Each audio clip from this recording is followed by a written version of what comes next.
புனித ரமலானுடைய இந்த அருள் நிறைந்த இரவுகள்ல அல்லாஹ் கிட்ட இன்னும் நெருக்கமாகிறதுக்கு நாம எல்லாருமே வழிகளை தேடிட்டு இருக்கோம். அதுலயும் குறிப்பா இந்த உலகமே ஆழ்ந்து உறங்கிட்டு இருக்கிற நேரத்துல இரவோட கடைசி பகுதியில எழுந்து நம்ம இறைவனோட தனிமையில பேசுற அந்த தஹஜ்ஜுத் தொழுகை, அது வார்த்தைகளால விவரிக்க முடியாத ஒரு அற்புதமான ஆன்மீக அனுபவம். ஆனா ஒரு நிமிஷம் யோசிச்சு பாருங்க, நீங்க தஹஜ்ஜுத் தொழுறீங்களா? உங்க துஆக்கள் உடனே கபூலாகணும்னு மனசு உருகி ஆசைப்படுறீங்களா? பல நாள் பல ராத்திரி கண்ணீரோட கையேந்தி கேட்டும் உங்க பிரார்த்தனைக்கு பதில் கிடைக்கலையா? இல்ல தாமதமாகுதா? சில சமயம் நான் கேட்கிற முறை சரியா, என் துஆல ஏதாவது குறை இருக்கான்னு உங்க மனசு சோர்வடைஞ்சிருக்கா? இனி அந்த கவலை வேண்டாம். இந்த ரமலான்ல நபி ஸல்லல்லாஹு அலைஹி வஸல்லம் அவர்கள் நமக்கு கத்துக் கொடுத்த, கேட்ட உடனேயே பலன்களைத் தரக்கூடிய ஒரு சக்தி வாய்ந்த துஆவை பத்திதான் ரொம்ப விரிவாக பார்க்கப் போறோம். இந்த துஆ நம்ம பிரார்த்தனைகளுக்கான வாசலை திறக்கிற ஒரு சாவி மாதிரி. முதல்ல நாம ஒரு விஷயத்தை தெளிவா புரிஞ்சுக்கணும். அல்லாஹ் நம்ம துஆக்களை ஒருபோதும் நிராகரிக்கிறதே இல்லை. அவன் அளவற்ற கருணையாளன். ஒரு தாயை விட பல 100 மடங்கு நம்ம மேல பாசம் வச்சிருக்கவன். ஆனா சில நேரங்கள்ல பதில் வர்றதுக்கு லேட் ஆகுற மாதிரி நமக்கு தோணுது. இந்த உணர்வு குறிப்பா ரமலான் மாசத்துல ரொம்ப வலிக்கிற ஒண்ணா இருக்கும். பகல் முழுக்க நோன்பு வெச்சு பசி தாகம் எல்லாத்தையும் பொறுத்துக்கிட்டு ராத்திரி தூக்கத்தை தியாகம் பண்ணி சுபுகுக்கு முன்னாடி எழுந்து உலூ செஞ்சு தொழுகை விரிப்புல நின்னு அல்லாஹ் கிட்ட கண்ணீரோட கேட்கும்போது அந்த நொடியே ஒரு பதில் வரணும், ஒரு ஆறுதல் கிடைக்கணும்னு நம்ம மனசு ஏங்கும். ஆனா சில சமயம் ஒருவித அமைதி மட்டுமே பதிலா கிடைக்கும்போது ஷைத்தான் நம்ம மனசுல ஊசலாட்டத்தை உண்டாக்கிடுவான். உன் துஆ கேட்கப்படல, நீ பாவி, அதான் பதில் வரல மாதிரியான தப்பான எண்ணங்களை விதைச்சு நம்மள நம்பிக்கை இழக்க வச்சிடுவான். நிறைய பேர் தஹஜ்ஜுத் தொழுதுட்டு நேரா தங்களோட தேவைகளை பட்டியலிட ஆரம்பிச்சிடுறாங்க. யா அல்லாஹ், எனக்கு இதைக் கொடு, என் இந்த கஷ்டத்தை நீக்குன்னு கேட்கிறது தப்பில்லை. ஆனா கேட்கிறதுக்கு ஒரு முறை இருக்கு இல்லையா? ஒரு பெரிய மன்னர்கிட்ட போய் உதவி கேட்கும்போது நேரா நம்ம கோரிக்கைய வைப்போமா? இல்ல, முதல்ல அவரை புகழ்ந்து அவருடைய கொடைத்தன்மைய பேசி அதுக்கப்புறம் ரொம்ப பணிவா நம்ம தேவையை கேட்போமா? கண்டிப்பா 2வது வழியைத்தான் நாம தேர்ந்தெடுப்போம்.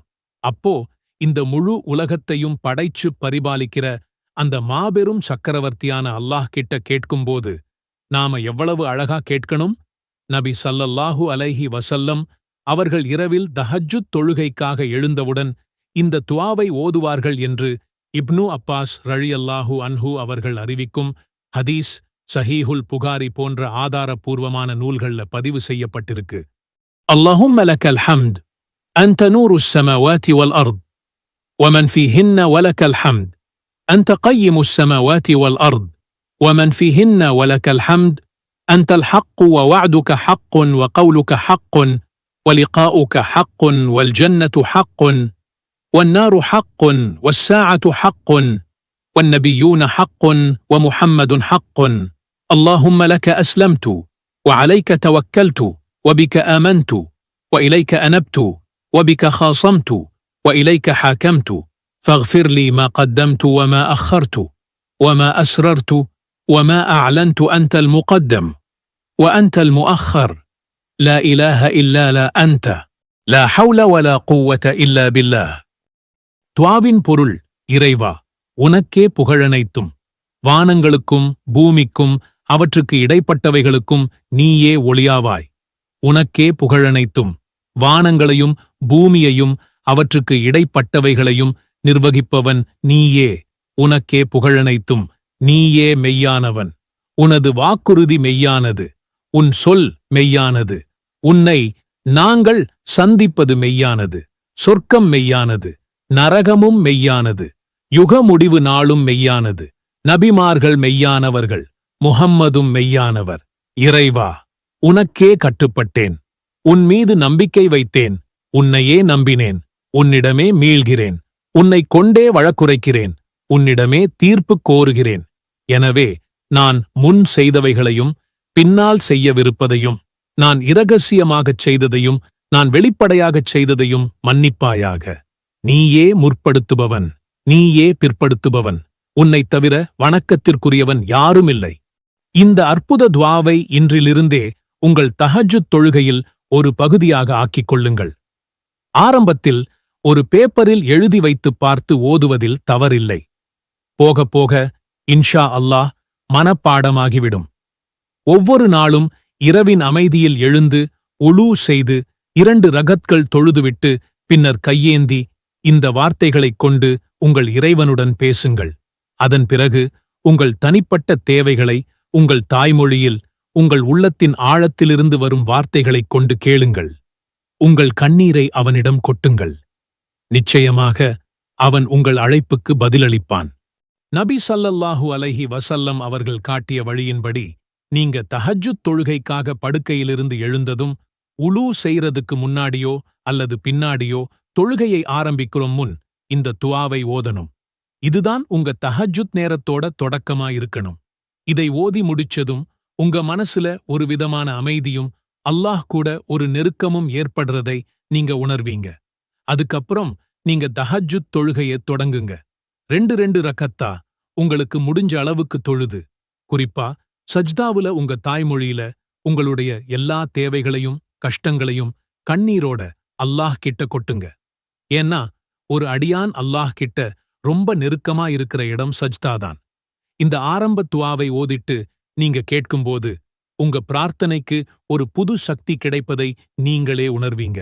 ஏன்னா நீங்க சரியான முறையில நபி ஸல்லல்லாஹு அலைஹி வஸல்லம் அவர்கள் காட்டித் தந்த வழியில கேட்டிருக்கீங்க. அல்லாஹும்ம அர்ஹம்னா பிரஹ்மதிக யா அர்ஹமர் ராஹிமீன். அல்லாஹும்ம அர்ஹம்னா பிரஹ்மதிக யா அர்ஹமர் ராஹிமீன். அல்லாஹ்வே, கிருபையாளர்களுக்கெல்லாம் மாபெரும் கிருபையாளனே, உன்னுடைய கருணையைக் கொண்டு எங்கள் மீது கருணை செய்வாயாக. அல்லாஹ்வின் கருணையை வேண்டுவதோடு நாம் அதிகமாகச் செய்ய வேண்டிய மற்றொரு விஷயம் பாவ மன்னிப்பு கேட்பது.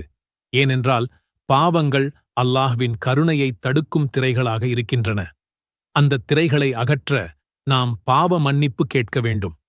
இந்த துஆ லைலத்துல் கத்ர் இரவுக்காக பிரத்யேகமாக கற்றுக் கொடுக்கப்பட்டிருந்தாலும் ரமலான் மாதம் முழுவதும், குறிப்பாக அல்லாஹ்வின் கருணை பொழியும் இந்த ஆரம்ப நாட்களிலும் ஓதுவது மிகச் சிறந்தது. அல்லாஹும்ம இன்னக அஃபுவுன் துஹிப்புல் அஃப்வ ஃபஅஃபு அன்னி. அல்லாஹும்ம இன்னக அஃபுவுன் துஹிப்புல் அஃப்வ ஃபஅஃபு அன்னி. இறைவா, நீயோ மன்னிப்பவன், மன்னிப்பதை விரும்புகிறாய். ஆகவே என்னை நீ மன்னிப்பாயாக.